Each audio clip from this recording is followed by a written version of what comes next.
If your child loves space, the National Geographic Glow-in-the-Dark Solar System Model Kit is such a hit. This is one of those projects that looks really impressive once it's finished, and it immediately pulls kids in. Seeing the planets on the model makes the solar system feel real and exciting, especially for kids who already love learning about space.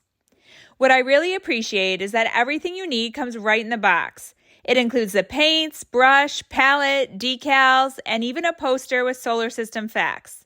Nothing extra is needed, and the instructions are very easy to follow, which makes it easy to jump right in. My son loved painting each planet, choosing the colors, and adding the glow-in-the-dark accents.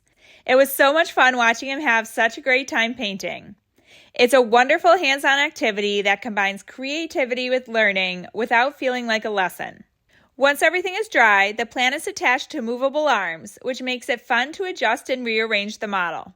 They also include the names on the arms, plus they have planet stickers for each arm as well. My son loves playing with the model, pointing out the planets, and then seeing it glow when the lights go out. It's become both a toy and a piece of decor in a space-themed room. If you're looking for a project that combines STEM learning, creativity, and space exploration, this kit makes a wonderful gift. My son absolutely loved it, and it's been so fun to see him enjoy it from start to finish.